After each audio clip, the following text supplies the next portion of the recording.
topics and opinions expressed on the following show are solely those of the host and their guests, and not those of W4CS Radio, its employees, or affiliates. W4CS makes no recommendations or endorsements for radio show programs, services, or products mentioned on air or on our web. Any questions or comments should be directed to those show hosts. Thank you for listening to the Cancer Support Network on W4CS.com.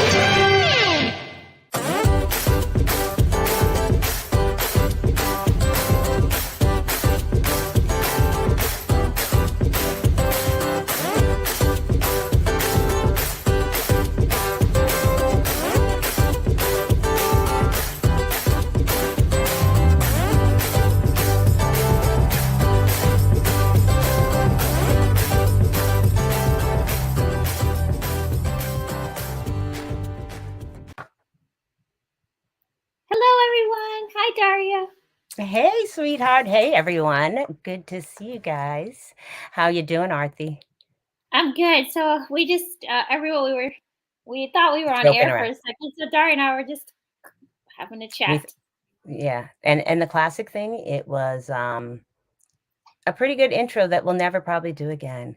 So at the end of the day, this is the reality situation, right? At the end of the day, we tried. Okay. And today is a new moment in time for all of us. So I guess I ask you how you're doing, because I come into this day a little confused with how I'm doing, because I think the reality is, why you say? No, I love that you said confused, and yeah, I love that you're using a real word instead of that you're good. I think we're encouraging people to do this. I think so. And, and even how that, feeling wheel that we were talking about, and using those expressions of feeling to really signify the moment. I think for me, it's confusing because one, I think sometimes if you haven't walked the road, you don't know how a person is dealing or feeling in a moment, and so for a lot of us, this is Veterans Day, and there's a day off, for a lot of us, but then it's a different reality for a whole group of honorable people that need recognition in reference to how this day affects them. For they are the ones who walk that walk, and we are in the position of hearing and maybe seeing, but not being in that moment, and being able to really get a good understanding of what being a veteran really is all about. And I think that I come upon today being confused because I know that today is a day that we should be honoring veterans, and it be a celebration of what they have done. But then at the same time, I also am a child of a Vietnam veteran, and I also see how they're still walking the pain, and they're still sometimes in the moment, and how that has either affected them in the past or resonated through their future, or additionally how they are so resilient in making sure that nothing takes them down. And so I think I come in today because I uplift my dad, but then at the same time, I have the pain of recognizing his walk. My dad's walk as an African-American male in Vietnam, additionally a Marine, kind of right there at the front lines, and was it in aviation, but we're talking about Silver Stars, Purple Heart, still inflicted injury and pain, and the mental aspects of what we're talking about with PTSD, you know? And I think it's great that in a day and time like this, right, we recognize this mental health aspect of things more and more, right? Because in our recognition of mental health issues, we all can find like an inkling or a version or a depth of PTSD, right?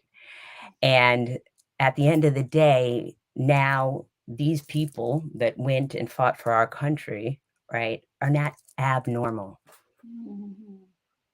They're human. They're human. And at the end of the day, the same feelings, the same pain that they came into this world with, right? But then had to desensitize out of it to stay alive and move forward, right? We're talking about survival. We're not talking about, oh, I don't know how I'm going to get from one day and this moment to the next moment, and it's driving up the street and nobody's shooting at you, nobody's this and that, right? At the end of the day, we're talking about their lives that they were having to literally think of at the same time of thinking of everyone else, right? Like in that moment, you're all going, right? And then it comes tight and hot. Do you move to save just self? Or do you move to save and work so that all are not lost and not leaving anyone behind? That is a huge sacrifice of self. And talk about mental shift, right? Totally. So I think I had this picture. So sitting here, and I know you can't probably see it as well, but this is my dad back in the day, and he these pictures, a lot of this stuff was kind of like just tucked away as a kid. Like I really didn't know as much of what, like we didn't have pictures up, and it wasn't something that we, were celebrating, or, it was really something that was a tucked hidden thing, and was wondering why I was hearing screaming in the middle of the night. Like, it doesn't make sense from the other room. It just doesn't. And it shouldn't make sense. But at the same time, living life, but then also recognizing this aspect of sacrifice, it comes with the package, right? So it comes with the package. And to see through all of that, have become such a successful Black man, owning his own business, becoming a pastor, recognizing the simplify when we're talking about faith and always having faith. He has always been this one that's just kind of poured into us, but not knowing really how. And he surpassed odds, Black male, right? Over the age of 21. You know what I mean? Additionally, making it through Vietnam, and then creating a business and becoming successful, and, creating an opportunity for his children. That doesn't happen every day because of that PTSD that holds a lot of us down in a lot of different ways. And so it's been one of those things where as a kid didn't get it, right? Didn't ask about it, didn't know about it, just knew something was there. And then becoming an adult and learning about it, recognizing it, understanding him more, loving him even more, right? And then being able to really honor this individual as somebody who I would do nothing but follow behind, because I know he would never leave me behind and never has, right?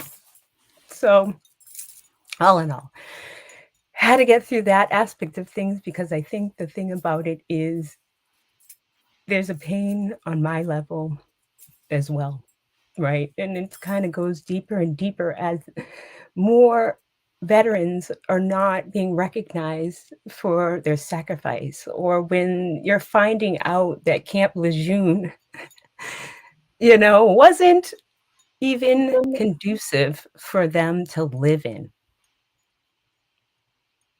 That's not cool, right?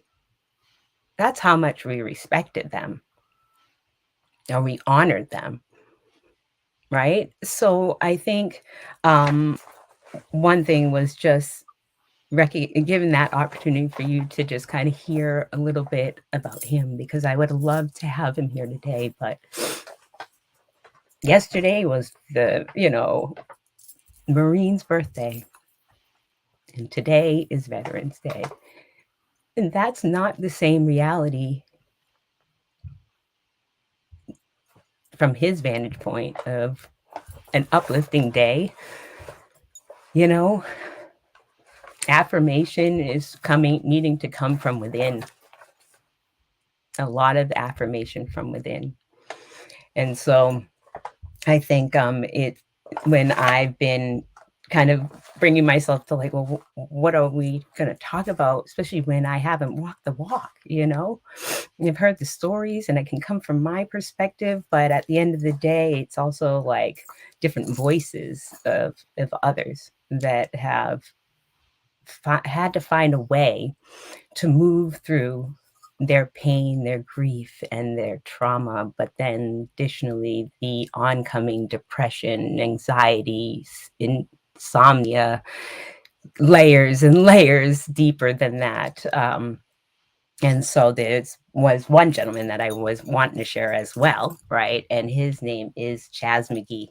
And so Chaz McGee, I gotta tell you about this guy, because I don't know. When I first moved into this area of Massachusetts, the guy across the street had just kind of come over to help this family that lived there, but very close friend, of theirs. And he ended up setting up his little shop, and I just saw his work ethic and his attention to detail, and how important it was for things to be in order in his shop, in his presence, in his whatever, right? But then I also saw the other layers of how his experience in the war affected him within, to not care enough about self to do for self, right? To recognize that, okay,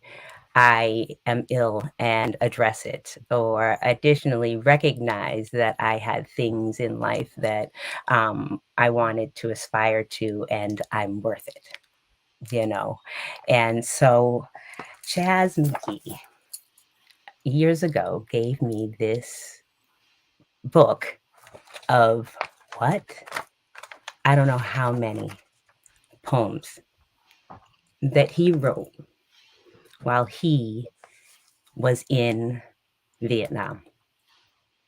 And this is a white male that, big old beard. We always called him Santa Claus, like coming down the street, you know what I mean? And he'd ride a motorcycle. He had his little, hoopty and everything like that. And he went on a typewriter and typed up page by page, even like table of contents, you know what I mean? Page by page, all of his works that he had written by hand in different journals while in the war as well. So it's just been like amazing to hear the wisdom in the wounds. You know what I mean? Like, but in the wounds, in the moment, right? Because am I ever getting out of that moment?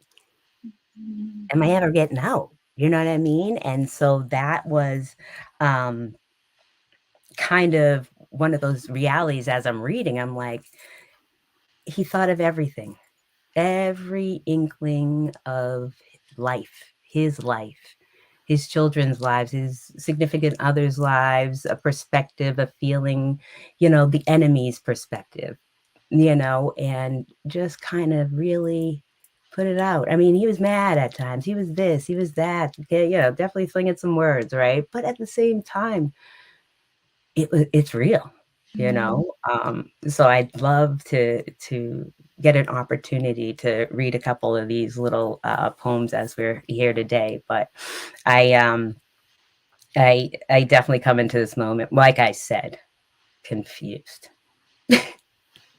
Straight up confused.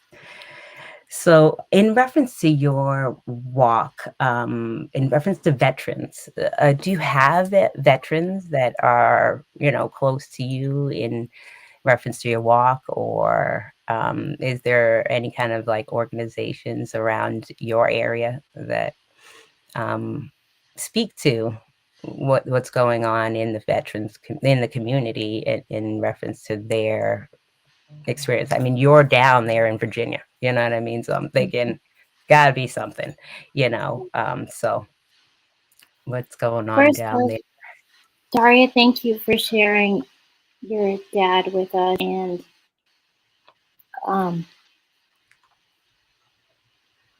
there's just a humbleness and vulnerability that I appreciate. So thank you for that always.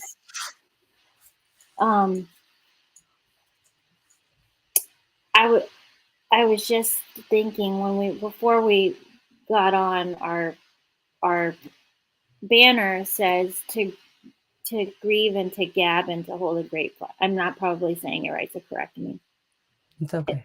It is the idea of like tremendous amount of grief is what I also hear from today, right? When I hear you speak. And I think we use this day to honor, but then I think we also need to use this day to start to magnify a population that is vulnerable. Right. You're right. So children and elderly are vulnerable, and we're finally acknowledging even our our children with disabilities, but we need to start going with our adults with disabilities. But we really need to special vulnerable populations are our veterans. Right.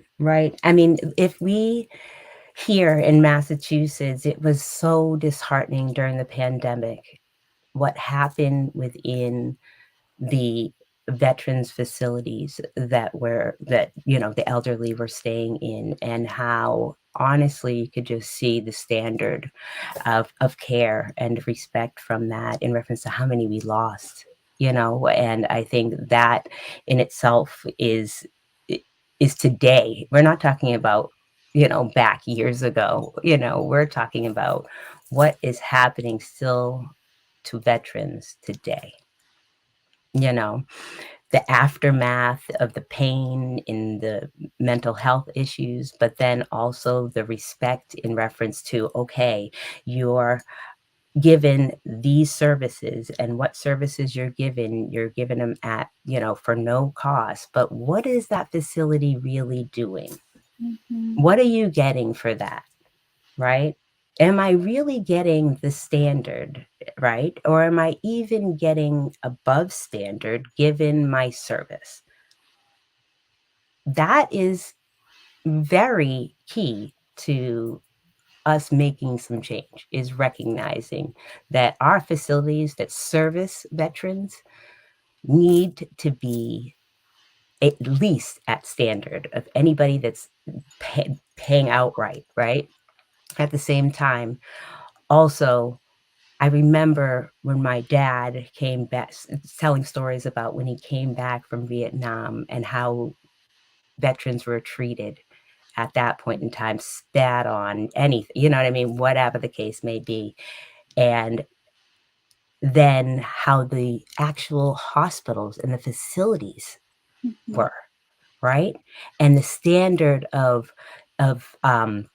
if not only care, right, but the standard of facility itself right? To want to go into there at when it's downtrodden already, and then to get help.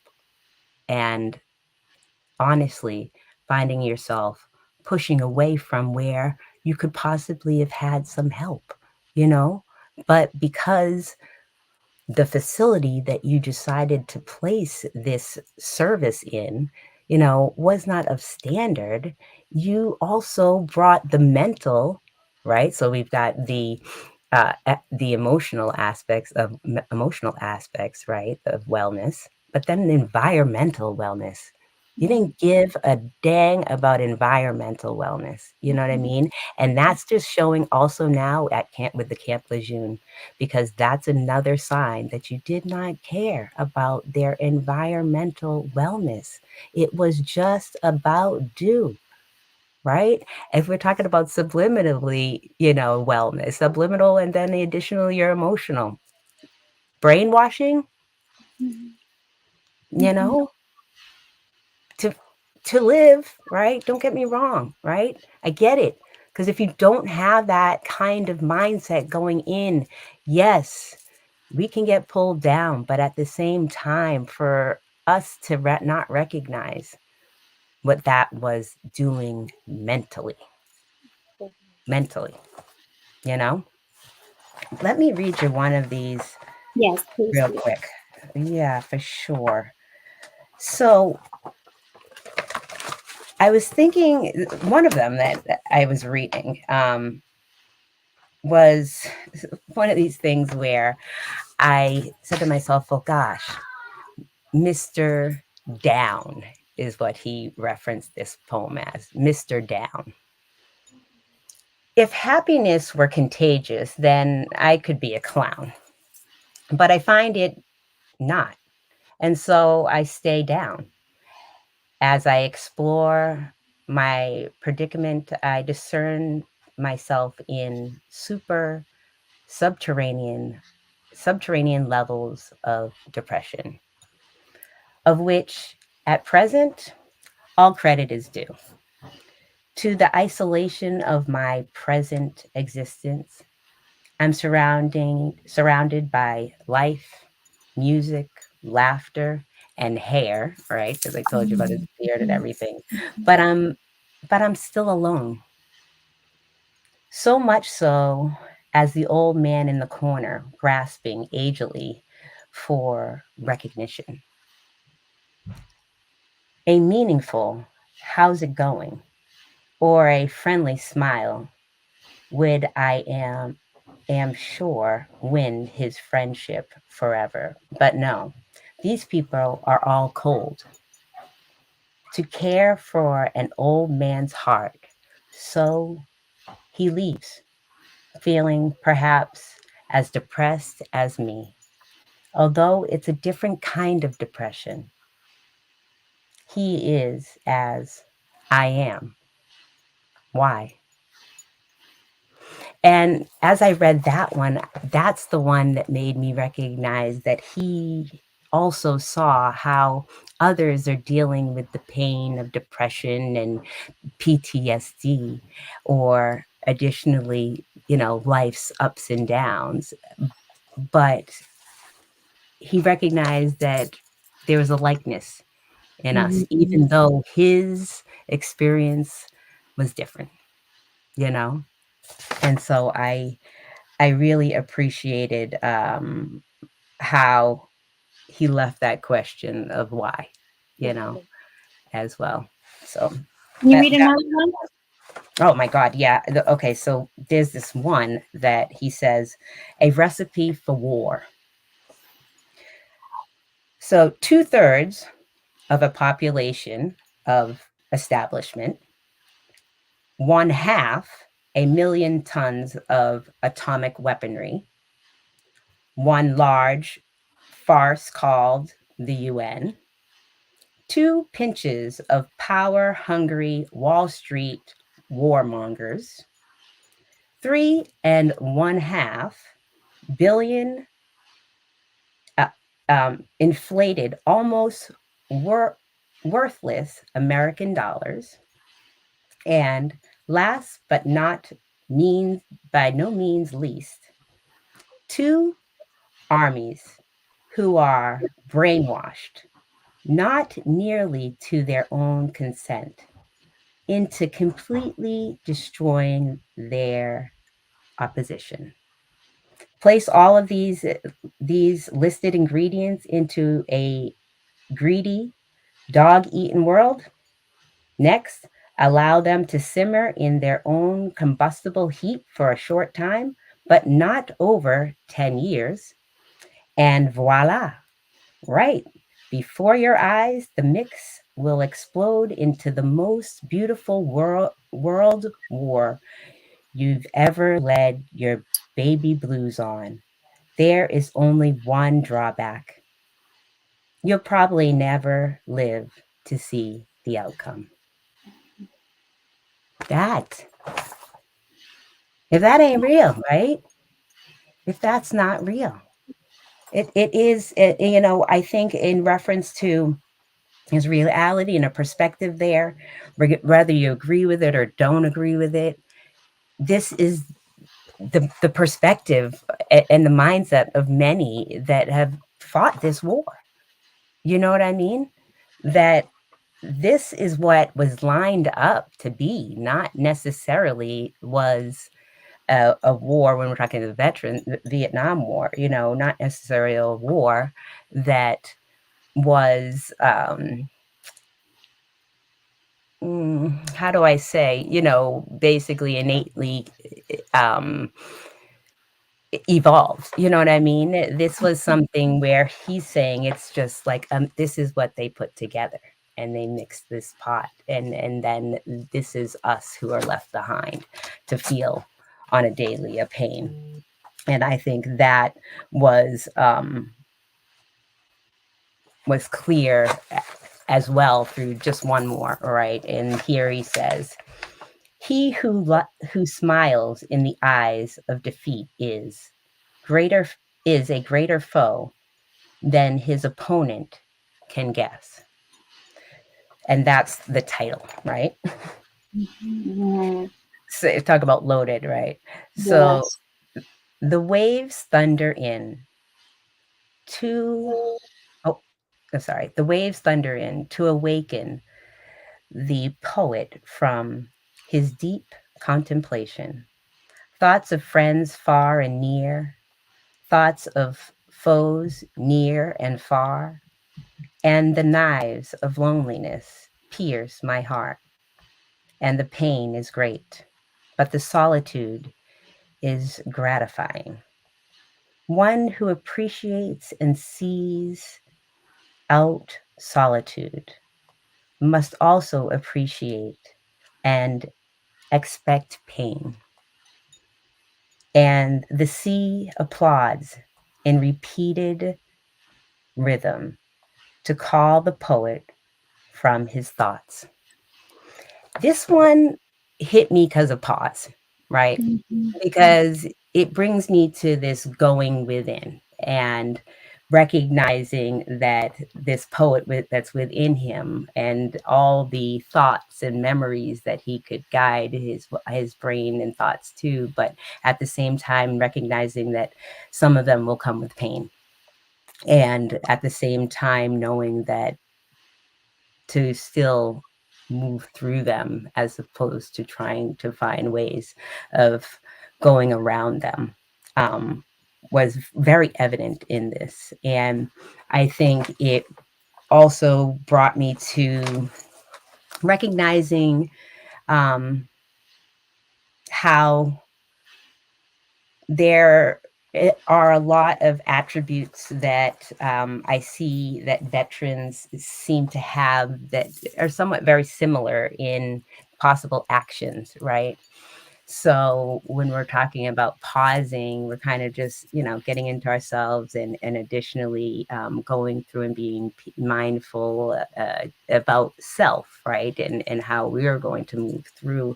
And so I realized that a lot of times I recognize, and even through the poetry here, that sometimes they're having to kind of kennel themselves, you know? And you think to yourself, kenneling, like, and I use that word, and it's probably not the definitely psychologically right version, but at the same time, when we're talking about, kenneling, I think of how an animal wants to put themselves sometimes within that kind of box, and why do we do it?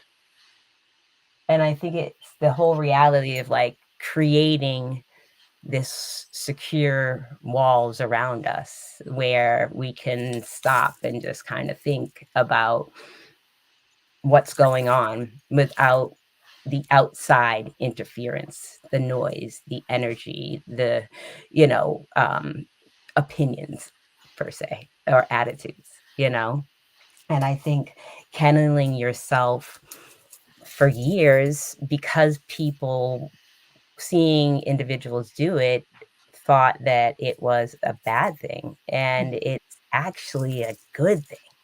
You know what I mean? Because that's where you can move through and work through some of that, the pain, the trauma, the triggers that are bringing this moment sometimes about. But sometimes it's just a moment that you just need to focus inward, and address some of maybe the vibes, the feeling, the emotions that you're feeling within, because sometimes you don't know what it is, right? But you just know, like, if I just stay right here, I'm good. It's quiet, peaceful. I add the sound. Nobody's adding no other sound. You know what I mean? I'm not having to interact if I'm not wanting to, because I'm not feeling up to it, because I'm depressed, because I feel like detracting right now, and that's just what it is, right? So, but recognizing that you got to come out, right, of that moment too, right? But having a couple hours or so where you're just focusing on self, and then back on the wagon, you know what I mean? Just to get yourself fortified and ready to take on what life is just going to unroll. You know what I mean? It's like there's the stuff that you cause and stuff that you don't cause, right? But at the same time, it's controlling what you can and what you can't, And I think when somebody does that, that's a sign of maturity. You know what I mean? In reference to them recognizing, listen, I just know what I need right now, right? And it's better for all of us. Like, what are we doing? So I definitely have seen through this writing how that feeling, but then I also thought about it from this perspective, Arti, because this is crazy, right? So I know that a lot of them, Vietnam veterans had actually put themselves in like foxholes down under the ground, right? I love that you're using a Buddhist board, by the way. Trying to be culturally, and then also it kind of goes away on its own. I Granted, love, yes. If I don't could put have too much everybody have one of those, I would definitely just. right all day, right? So all in all, these little foxholes, you go down into the ground, and then they kind of turn this way, and then here, what I've been told is that they would put like a metal um piece of metal that they found, a piece of old whatever, or it could be a piece of a plane, who knows, right? And they'd make a door here, and this is where the sleeping would happen. If we're really talking about sleeping, I would not say there's REM going on, but at the same time, this form of rest, right, would happen here, but down here is, and the ground level's up here, so you're going down in and then having this. So if a explosion of anything happened, shrapnel coming in, it's hitting this metal as opposed to getting you per se. Oh, no. It's way too much thinking, right? Yo, that And I know we've heard of barricades to a different level, but if you are someone who's visual, you can just imagine what that even looks like, right? this is what I'm saying. And just hoping for tomorrow, right? And knowing that you've lost your buddies, your friends sitting right next to you in that moment, talking and not talking, walking and not walking, running or just, it's just like when the movie comes real, that's a whole nother, and then to live after, like the movies you watch, right? The movies, you got it, and then it ends, and you're like, those people, even the actors, are going back to their lives, da da da da. Not these individuals. There's no lights, camera, action moment. This is, this is what my life is. And then I have to live after. Oh my gosh, Daria, there's so many thoughts Totally. going through my head right now and my heart. So how about this one? Because I can go forever, Arthi. How about this one? Mm-hmm. How about this connection, right? Wars are going on in our community. Wars are going on in our community right here in Massachusetts right now. Watch local Boston news. We are having shootings left and right. Young men, even women, dying at the hands of a gun, right? The police, they all know there's too many out there right now. How are they getting them? How are they getting them, right? Somebody's backing a truck in, or this online purchasing thing is really real, right? Something's happening. But we're talking about a 7-year-old boy coming into school with a gun. We're talking about how older individuals are using the young ones, right, to do because they'll be getting out. They're juveniles. They're going to get out in a few years and be back to their lives. You're being used, right? So there is so much gang to gang back and forth that we're having PTSD, right? But let's talk about, let's go a little even further back, right? Mm-hmm. Trauma has been at its height, because we're talking about the racial grief gap, right? At its height in the African American community for years due to slavery and all its oppression that's thereafter, right? And the disparities that revealed themselves to everybody. Hello, that continues on. Thank you. Hello. So the thing about it is, when we're talking about these African American communities, we're already traumatized, PTSD-ified, right? At the same time, we have a community on the outside looking in, thinking that we're desensitized. Additionally, that we are also not human, right? So we've allowed them to dehumanize us through slavery prior to, right? And then now, being of this time, now not looked at as human, and then seeing that this gang war scenario happening. The gang war scenario is happening due to what, though? Why? Because they're having to do what for their physiological needs, right? I need shelter over my head, food, what? All of them, right? Physiological needs. The African American community as a whole, but additionally, when we're talking about inner city, urban communities that are not getting all of the means and the needs that they should, right? At the end of the day, what are they having to do to get them, right? Because you're not educating them because you haven't given them the school systems to do it. So you're not educating them to be able to go as far as they could go, or putting the people in the schools that are going to be able to help them, assist them, and be able to meet them where they are, right? Mm-hmm. Because the thing is, you don't understand me. I can't help you, right? I can only help you a little bit until I get to that level. You got to bring yourself to that spot to understand me enough, right? So at the end of the day, there is so much in reference to how our inner cities, African American communities, even Latina communities that are trying to just not live, right? survive. You know it, right? Mhm. So if we're talking about survival, this is the basic, right? We're talking about Maslow's hierarchy of needs, Totally. right? We ain't getting all the way up the ladder like we should, like this, because we're fighting for those, right? All those, that bottom layer of physiological needs should be something that everybody got. From there, it is what it is, right? At the end of the day,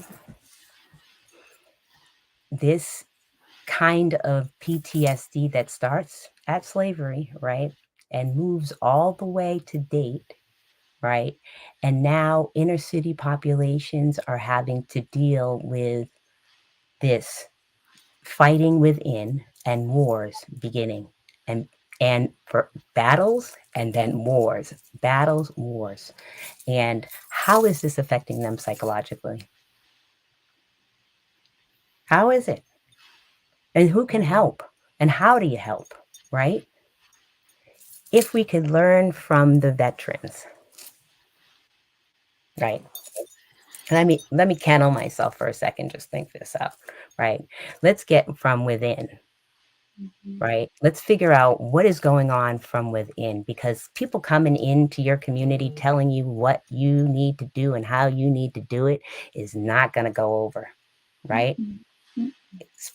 It's not going to happen. So if inside this community could have this type of family dialogue to be able to settle differences. My dad, right?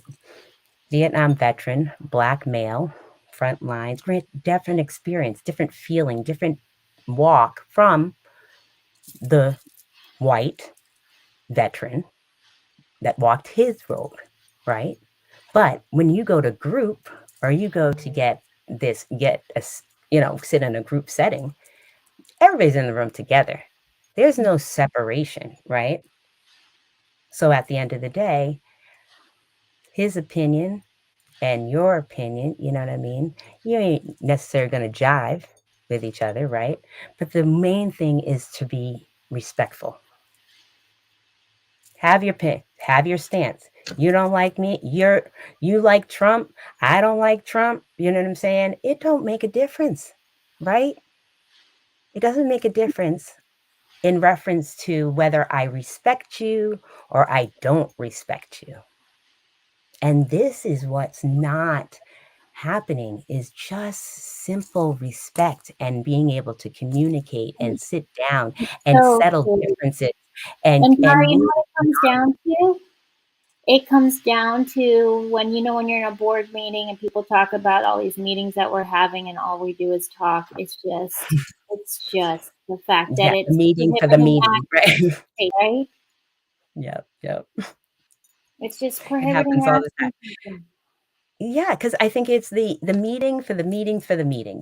I think that it's one of those scenarios where we have to, and we had this passing, and this young lady had a connection with her. This my mentor, kind of little sister, and a mentee, excuse me, and she's kind of like a little sister to me. And she lost her loved one, a friend of hers, this week, due to violence and homicide, and just so broken, and she's saying, and emotions of running, and she's going, and it's like, you just gotta go, and let her go through. But then it's like, then this inner charge of this anger to move and do and da da da da, and at the end of the day, the reality of what do you do, you know and how do we do, right? And I think it's really more people coming to the table to have these discussions, but at the same time, who's going to bridge the gap between our discussions and their plight and their life and Without judgment. without judgment, and nothing but Or be understanding. aware of our biases. Exactly. And educating, or differently or educating them so they know that this this is how this goes. It's really maybe not that, if there's misconceptions or whatever it may be. But I think that is key to getting there, is finding who can bridge the gap and meet them where they're at. And that's key. So I think whether it be veterans or our young people that are fighting their wars, and trying to survive out here, I think it's key to recognizing that there's a lot of mental health that needs to be addressed within anybody dealing with trauma specific, and recognizing how, not everybody that deals with grief has trauma, but everybody that has trauma has grief, and so I just appreciate you guys coming and giving us an opportunity to give a little bit of how we're feeling about today, and how we know we're going to walk in the future. So Arti, I appreciate you, my dear. Well, and I just want to highlight, when we talk about respect, if we can just take away, my takeaway point would be just, when we talk about our veterans, about being faithful to service and faithful to their pledge, if we can just be faithful in our walk as well. I think that's critical at this point, on where each one of us needs to just walk in our walk and be faithful to that, and be faithful to the idea that serving ourselves is definitely important, but then service to others, and however that looks, is critical. For sure. Because I think seeing that others are worthy of, just like in his poem, that smile, it's important. So thank you. God Yes. bless you guys. Thank you. You all take care. Take care. Next week. Thanks. Oh, yeah.